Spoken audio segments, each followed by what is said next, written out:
bahwa kita selama ini beragama Islam khususnya ini ternyata yang kita konsumsi itu sudah masakan jadi, fast food, sudah siap saji, yang masak orang lain, ya. Dimasaknya kapan? Sejak 1300 tahun yang lalu. Ini fikih Islam, hukum-hukum Islam, baik syariat, akidah maupun akhlaknya itu dimasak oleh orang zaman dahulu, ya, pada abad kedua sampai abad keempat dan seterusnya di Daulah Abbasiyah khususnya. Karena Daulah Umayyah hanya 90 tahun usianya lalu pindah ke Baghdad. Disitulah hukum-hukum Islam diproduksi oleh mereka. Jadi sekarang ini ibaratnya kayak kita ini sehari-hari kita makan sudah masakan jadi. Dan yang masak banyak-banyak, warungnya juga banyak warungnya nih. Ada warung Syafi'i, warung Hanafi, warung Maliki, mazhab Hambali, warung Mu'tazilah, warung Syiah, warung macam-macam warung.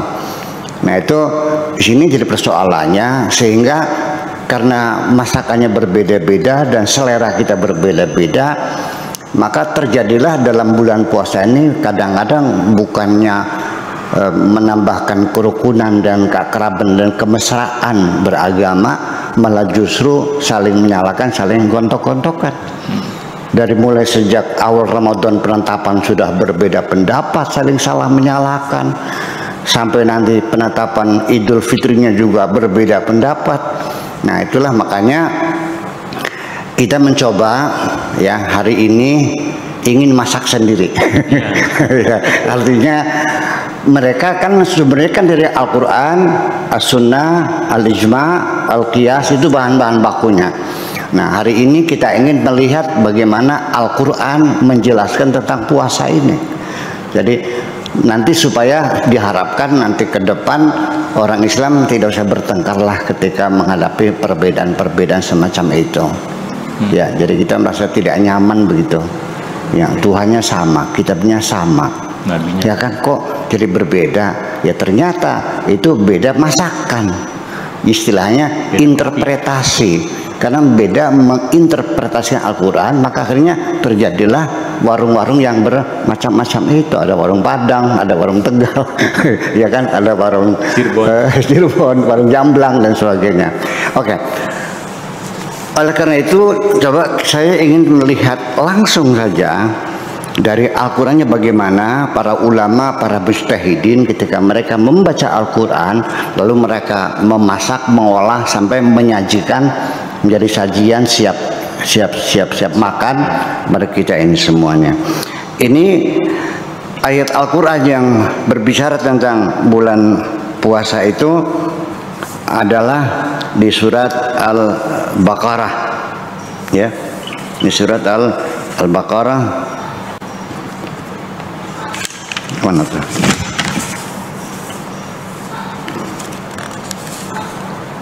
Oh jadinya lepasnya. Coba cari dulu bentar.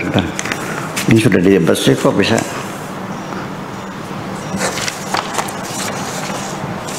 (183) yang mata saya agak ini.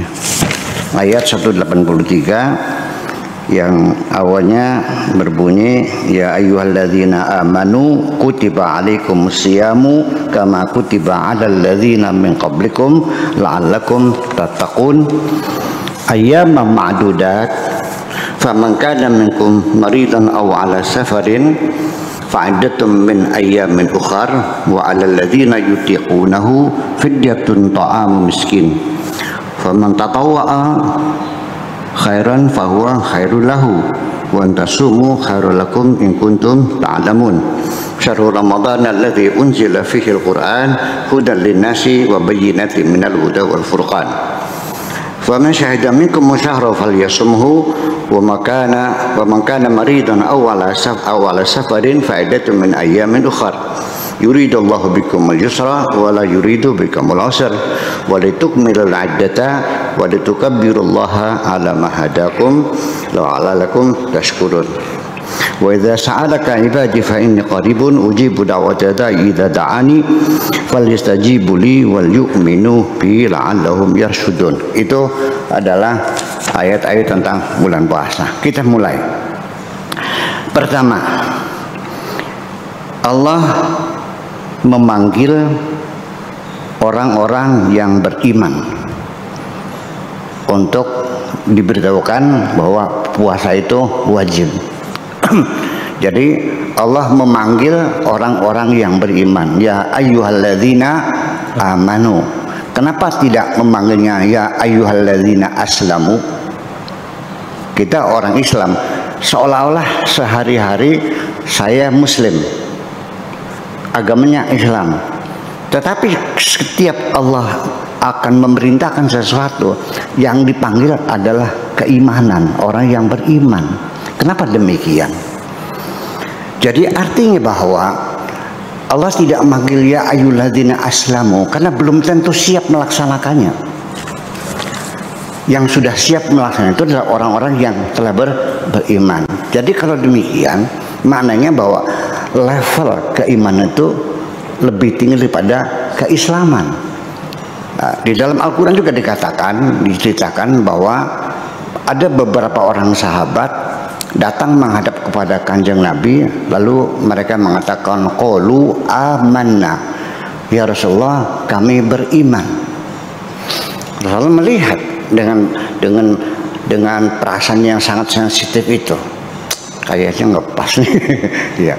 Nah, betul juga, akhirnya datang perintah dari Tuhan untuk menyampaikan kepada mereka yang menyatakan dirinya telah beriman, bal qulu aslamna, sebaiknya engkau mengklaim saja telah berislam, jangan mengatakan kami telah beriman. Loh, kalau begitu berarti kalau orang beriman sudah pasti berislam, tapi orang yang berislam belum tentu beriman. Itulah makanya yang dipanggil adalah orang yang beriman, ya ayyuhalladzina amanu. Kenapa? Apa sebabnya mereka itu diperintahkan untuk menyatakan telah berislam, jangan beriman? Alasannya adalah walamma yadkhulul imanu fi qulubihim, karena keimanan belum masuk di dalam hati mereka. Jadi mereka sudah sholat, sudah zakat, sudah puasa, sudah haji, sudah sah kita sebut sebagai muslim. Tapi apakah dia mukmin? Belum tentu. Karena belum tentu orang yang muslim itu juga mukmin. Jadi kalau Islam itu lebih didominasi oleh persoalan syariatnya semacam itu. Ini satu demikian. Kemudian yang kedua, setelah Allah memanggil ya ayyuhalladzina amanu kutiba alaikumus siyamu. Kutiba dalam bahasa Indonesia sebenarnya kan diwajibkan. Di dalam bahasa Arab kataba itu berbeda dengan wajaba, berbeda dengan faradha. Faradha artinya lain, fardu, wajaba wajib. Kalau kitab, nah di sini kenapa Allah mengatakannya itu kutiba alaikum, bukan wujiba alaikum atau furida alaikum? Pada banyak ayat sering furida, tetapi di sini puasa kok kenapa kutiba? Dari sisi prosedur instruksi saja, ada perintah secara lisan, ada perintah secara tulisan, itu beda. Kutiba dituliskan makna aslinya, artinya diwajibkan secara tertulis. Nah, kalau furida itu diwajibkan secara ucapan. Ini beda sekali. Apa artinya bedanya? Begini, sesuatu perintah yang disampaikan dengan lisan, Pak Fakar besok datang ke rumah ya, itu. Dengan Pak Fakar besok engkau saya anggap menjadi kepala sekolah sanawiyah di pondok ini. Nah, perintah yang sifatnya resmi itu pasti harus dengan secara tertulis. Jadi sudah ada SK-nya, ada memorandumnya, ada stempelnya, ada tantangannya. Nah itu sudah menjadi perintah sifatnya sangat kokoh sekali. Tetapi kalau furidah saja, itu bisa saja ada pengecualian-pengecualian atau bisa saja dirubah suatu ketika. Mari kita buktikan kenapa puasa disebut kutiba, kalau saum itu adalah tidak disebutkan apa namanya kutiba, zakat juga tidak kutiba dan sebagainya. Mari kita buktikan ketika seseorang jatuh atau datang haid, dia tidak sholat, ya begitu salah suci lagi diqadha enggak. Tapi bulan puasa perempuan tentang haid, dia kan tidak boleh puasa. Nanti Syawal dibayar enggak? Jadi karena perintahnya lebih kokoh, kutiba alaikum, itu satu. Kemudian kama kutiba alal ladzina min qablikum, seperti juga puasa ini diwajibkan bagi bangsa-bangsa sebelum kita sekarang ini. Artinya di setiap negara, di setiap bangsa, setiap agama itu tradisi berpuasa itu sudah ada. Di semua agama ada. Kita di Jawa juga ada tradisi puasa. Ada yang puasanya sampai jam 10 ya. Ada puasanya sampai asar jam 4. Ada lagi puasanya 3 hari berturut-turut. Ada lagi puasa tidak makan yang bernyawa. Ada lagi dan sebagainya puasa. Di Amerika, suku Indian itu, mereka dulu puasa setiap tahun itu selama 12 hari. Kemudian suku bangsa di Eskimo juga puasa selama 15 hari. Tapi sekarang tradisi itu sudah hilang karena mereka sudah tidak, apalagi kalau sudah menjelang dingin ya, itu nggak mampu sekali, berat sekali. Itu.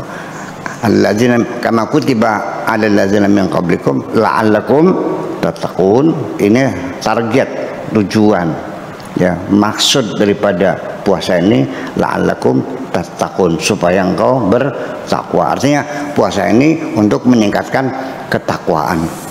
Sekali lagi bahwa ketika untuk meningkatkan ketakwaan ini karena salah persepsi, maka konklusinya berbeda, implementasinya berbeda, aplikasinya berbeda juga. Jadi kalau persepsi salah ya kesannya salah semua. Sementara ini kita kan mengkonsumsi masakan sudah matang. Yang kita baca dalam kitab-kitab fikih itu, takwa itu didefinisikan adalah melaksanakan segala perintah Allah dan meninggalkan segala larangan Allah. Jadi artinya puasa ini supaya kita, kan begitu. Saya ulangi lagi, takwa itu menurut definisi para fuqaha melaksanakan segala perintah Allah dan meninggalkan segala larangan Allah.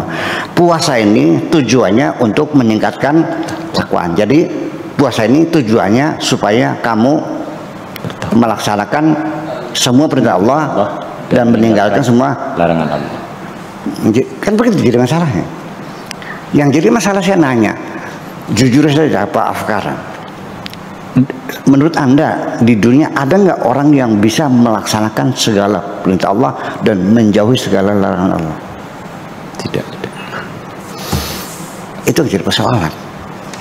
Kalau nggak ada, ya jangan ngomong dong. Masa kita membicarakan sudah nggak ada? Nah, kita kembali bahwa la'allakum tattaqun ini adalah berawal dari kosakata waqa yaqi wiqayatan. Maknanya berhati-hati, maknanya waspada. Dalam peribahasa Arab disebutkan al-wiqayatu khairum minal ilaj. Preventif itu lebih baik daripada kuratif. Jadi takwa ini adalah meningkatkan kewaspadaan, bukan melaksanakan segala perintah Allah dan larangannya. Kenapa? Karena waqa yaqi itu lafif mafruq ya. Fa fi'il dan ain fi'ilnya adalah dipisah dengan ainul fi'li. Waqa yaqi. Maka kata penelitiannya qu anfusakum wa ahlikum nara. Waqa yaqi diikutkan wazan ifta'ala menjadi iwtaqa. Kemudian wawunya diganti dengan ta menjadi ittaqa, lalu adjektifnya isim fa'ilnya menjadi al-muttaqun, orang bertakwa. Jadi artinya meningkatkan tahun itu artinya berhati-hati, meningkatkan kewaspadaan kita semuanya. Itu maknanya waqa. Jadi begini, ketika kita keluar ternyata hujan rintik-rintik, kita kembali lagi ambil apa? Ambil payung.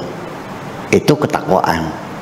Atau kita keluar rumah di malam hari gelap gulita, kita balik lagi ngambil apa? Mengambil baterai, sentolop kata orang Jawanya. Ya. Nah, itu Anda berarti bertakwa. Ya, preventif. Barangkali hujan. Nah, adapun ketika setelah keluar di jalan, ternyata ketika baterainya dipejet nggak nyala, karena baterainya udah habis, ya Anda tidak dianggap sembrono, tidak dianggap gegabah. Anda sudah cukup berhati-hati, cukup berwaspada. Atau ketika keluar, begitu hujan turun, begitu dikembangkan payungnya sobek. Nah, itu namanya kealpaan, kekeliruan, segala itu Allah menjamin la junaha alaikum fima akhtatum, tidak ada dosa bagi kamu kalau kamu melakukan kekeliruan seperti itu. Ya, yang dosa itu walakin ma ta'ammadat qulubukum, ketika ada kesengajaan kamu untuk melawan. Ya, hatimu sengaja melawan perintah Tuhan, itu baru dosa. Nah, situlah makanya baru bisa terjadi. Kalau begitu ya orang bertakwa banyak. Kalau begitu mah siapa saja yang hati-hati baru takwa. Kalau yang melaksanakan perintah Allah ya nggak ada orang yang bisa menjauhkan segala larangan Allah dan bisa melaksanakan segala perintah Allah. Nah, ini kemudian ayyam ma'dudat, beberapa hari ini dikisahkan Nabi dulu sebelum diperintahkan puasa ini setiap bulan itu puasa 3 hari. Ya, terutama juga bulan Asyura juga puasa. Nah, setelah turunnya ayat ini, maka yang diwajibkan hanya bulan puasa saja. Ayyam ma'dudat, hanya beberapa hari. Tradisi puasa di mana-mana berbeda-beda. Ada yang 4 hari, ada yang suku Indian itu 12 hari, di Eskimo itu ada 15 hari, di Jawa juga, di Bali juga, semuanya ada puasa-puasa macam itu. Kama kutiba 'alal ladzina min qablikum. Nah, selanjutnya faman kana minkum maridan, apabila ada di antara kamu ada orang yang sakit, au ala safarin, atau melakukan perjalanan, fa'idatum min ayyamin ukhar, maka dihitung, dibayari di hari yang lain. Anda bulan puasa ini karena ini orang bekerja di bank ya, jadi kadang-kadang ya sesuatu mendesak harus berangkat ke Jakarta, ya kan begitu, dalam perjalanan atau juga tiba-tiba jatuh sakit karena corona barangkali kan gitu. Mudah-mudahan tidak terjadi gitu ya. Nah, di sini diberi korting oleh Tuhan, bisa dispensasi, boleh kita makan, tidak meninggalkan puasanya, tetapi nanti bulan Syawal dilunasi, namanya qada. Itu.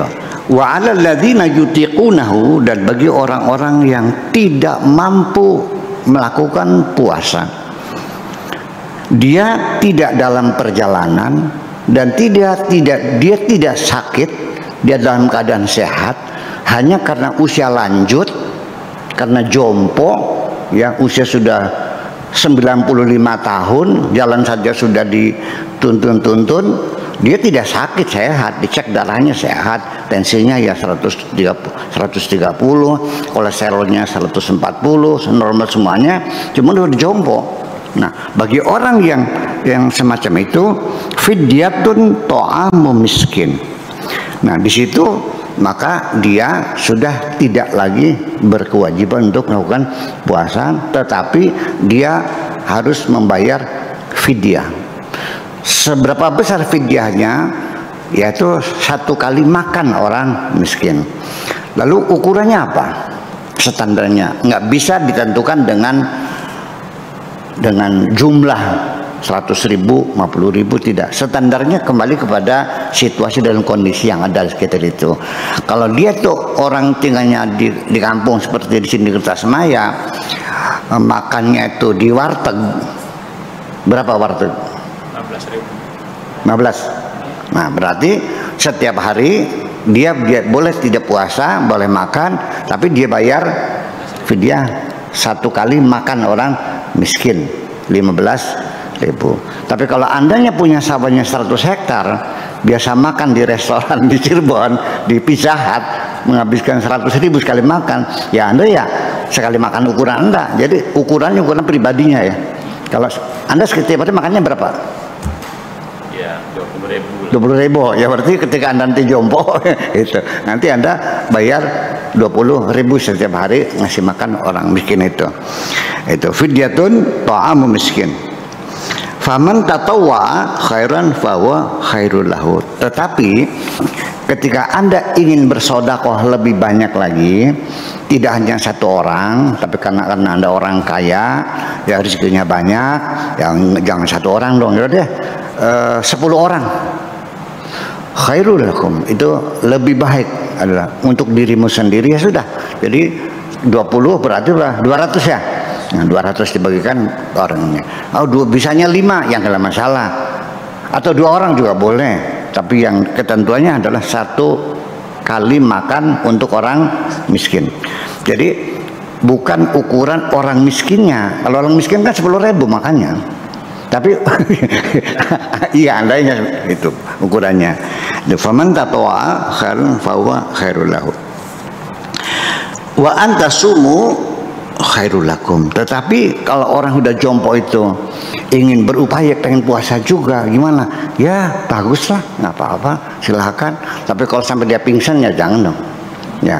Tapi di sini satu isyarat bahwa puasa lebih baik. Coba kita uji, nanti kita bahas tentang hikmatut tasyrik, tentang puasa itu.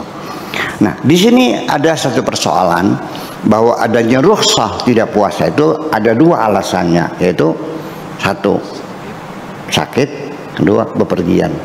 Apa alasannya? Alasannya adalah istinaban min istima'il masyaqqatin, menghindari ada 2 kelelahan puasa, kelelahan perjalanan.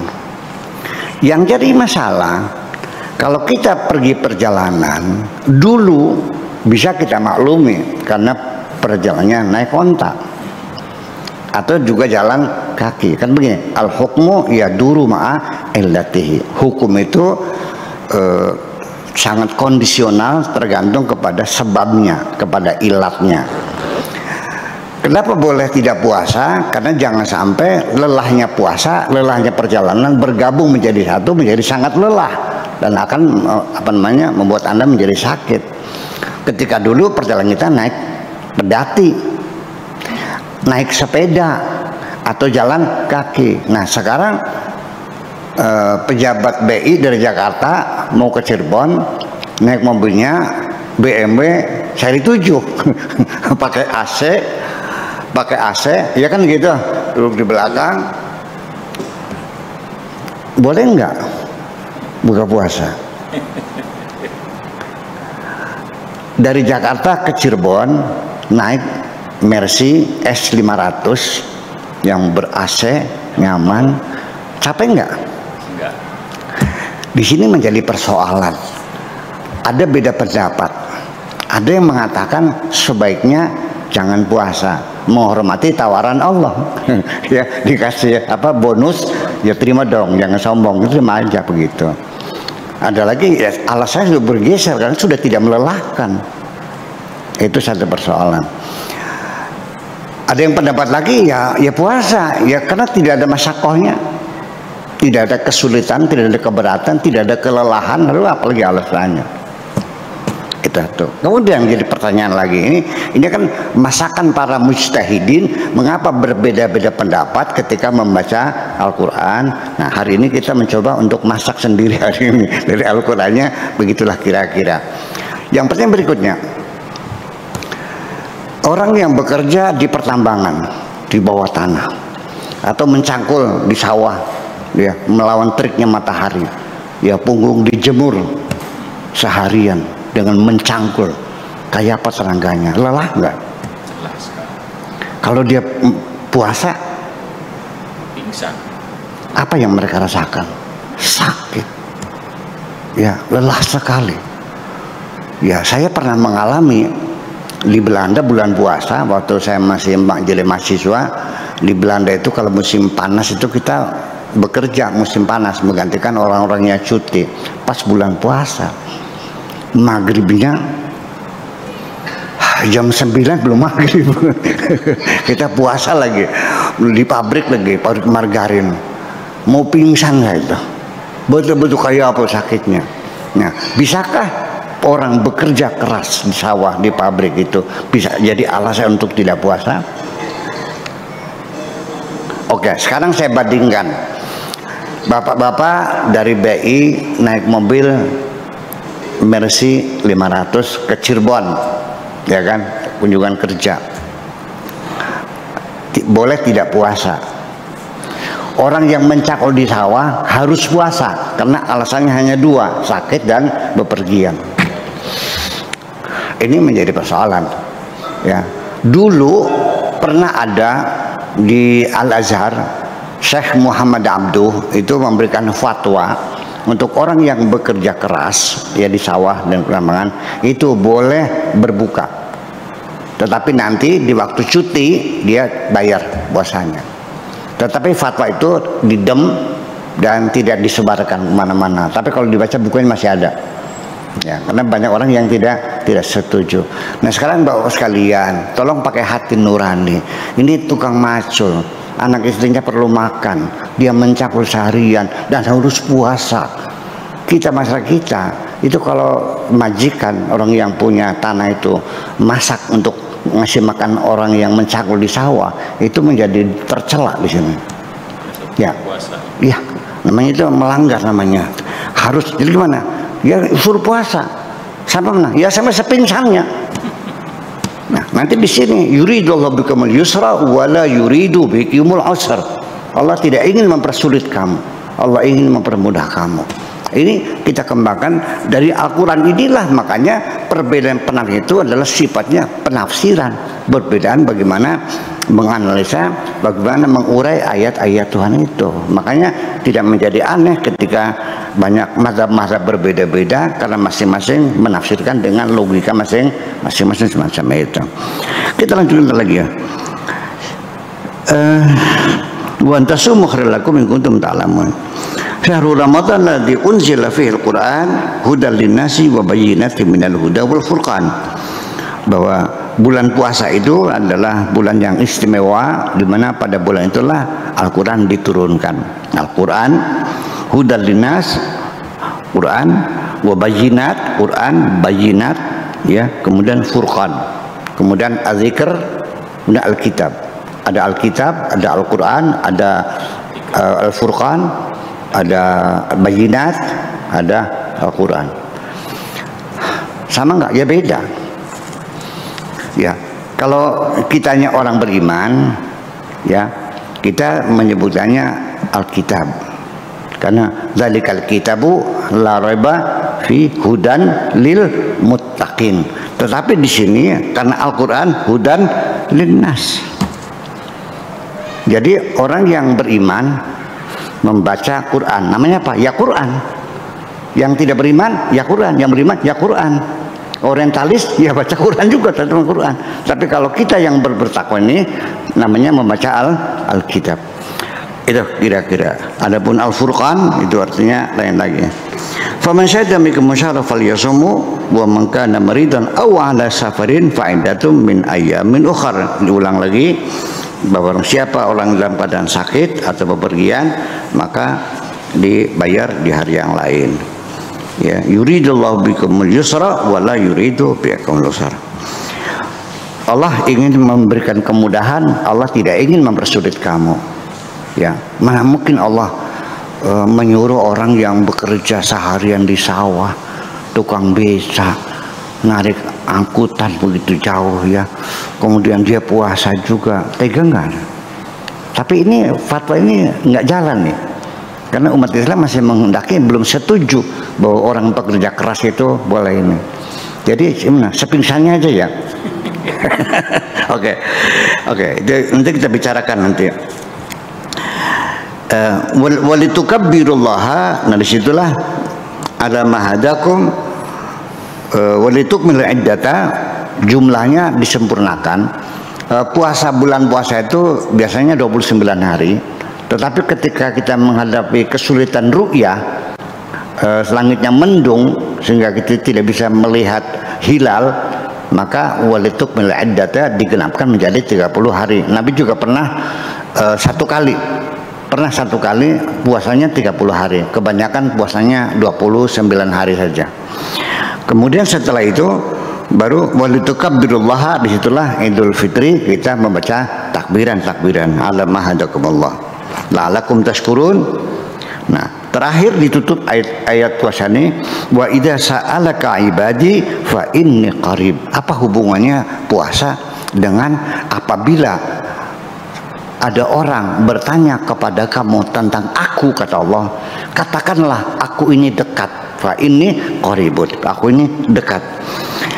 Ujibu da'wata da'i, akan kukabulkan doanya orang yang berdoa kepadaku. Idza da'ani, kalau dia berdoa kepadaku, falyastajibuli, mintalah pengkabulan kepadaku, wal yu'minu bi, dan percayalah kepadaku, la'allahum yarsudun. Ini artinya bahwa orang berdoa ketika sambil berpuasa itu ada jaminan dari Allah, ujibu da'wata da'i. Bagaimana engkau berdoa, perutmu buncit kayak orang hamil, ya kan, makanan musak kenyang-kenyangnya lalu berdoa. Jadi artinya ini satu isyarat bahwa ketika kita memohon kepada Allah, berdoa apa saja, ingin punya anak, ingin anak kita bisa masuk jadi pegawai negeri, bisa ingin sekolah ke luar negeri, apapun kepentingan ini, tolong dibantu dengan berpuasa, karena Allah sangat dekat dengan orang yang berpuasa. Jadi pengertian dekat dengan Allah itu sendiri sebetulnya bukan persoalan jarak, tapi persoalan rasa. Kalau persoalan jarak, Allah itu aqrabu ilaihi min hablil warid, lebih dekat dari urat nadi kita. Jadi kalau dengan masalahnya jarak, Allah sudah dekat kok, sudah sangat dekat sekali, sudah tidak ada jarak kok, lebih dekat dari urat nadi. Dari mana Tuhan itu? Jadi orang yang belajar ingin mendekatkan diri kepada Allah itu artinya dengan berpuasa, dengan banyak berzikir, dengan banyak melakukan ritual-ritual, sholat sunnah, i'tikaf dan sebagainya. Akan tetapi saya melihat bahwa untuk mendekatkan diri kepada Allah, jalur ritual dengan jalur kepedulian sosial di dalam puasa menurut saya lebih efektif mendekatkan diri kepada Tuhan melalui jalur kepedulian sosial. Mengapa demikian? Karena puasa ini meningkatkan ketakwaan kita. Salah satunya adalah menumbuhkan kepedulian sosial. Mari kita uji. Ketika kita masuk bulan puasa, ada perubahan dalam diri kita. Kita mulai mempedulikan masyarakat kita. Mulai kita mudah terharu melihat orang sengsara. Mulai kita memperhatikan tetangga ini punya lauk pauk enggak, punya takjilan enggak. Sampai dapur tetangga diperhatikan.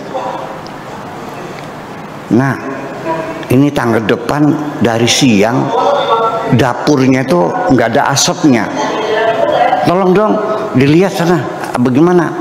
Anaknya pergi, datang lagi, mama katanya punya beras. Kita sedang berpuasa bapak-bapak sekalian, lalu mendengar ada tetangga kita yang punya beras. Apa yang terjadi? Langsung diambil berasnya, ini berasnya ambil, ini duitnya 10.000 buat beli lauknya. Begitu dermawan. Yuk kita bulan puasa kita berkunjung ke teman. Semua kue keluar, betul nggak? Jadi kedermawanan, kepedulian sosial itu muncul dalam bulan puasa. Akan tetapi, kenapa begitu saya puasa masuk bulan Syawal, kok kira-kiranya nongol lagi? Nah, ini kita harapkan mudah-mudahan puasa ini setelah menimbulkan kepedulian sosial, ya saya harapkan casan ini bisa untuk selama 11 bulan ke depan gitu. Jangan Syawal udah lupa lagi, kita pikir lagi akhirnya macam itu. Nah, jadi artinya ketakwaan itu lebih efektif melalui jalur kepedulian sosial. Mari kita buktikan dengan hadis qudsi. Seseorang dulu di dunia mencari Tuhan. Naik gunung, turun gunung. Masuk hutan, keluar hutan. Sampai meninggal dunia, di situ dipersalahkan oleh Tuhan. Ngapain lu mencari aku kemana-mana, ke gunung, ke hutan? Ngapain? Kamu terlalu bodoh mencari begitu. Coba kalau kamu selama di dunia, coba datangi tetanggamu yang sakit itu, kau bawa obat-obatan, engkau sudah bertemu dengan aku. Andaikan engkau melihat ada temanmu meninggal dunia, coba kau datangi dia, ikut kau antar ke makam, engkau sudah bertemu dengan aku. Jadi artinya apa? Jadi bahwa mendekatkan diri pada Tuhan itu adalah lebih efektif melalui kepedulian sosial. Itu berbuat kebaikan-kebaikan kepada sesama kita. Saya kira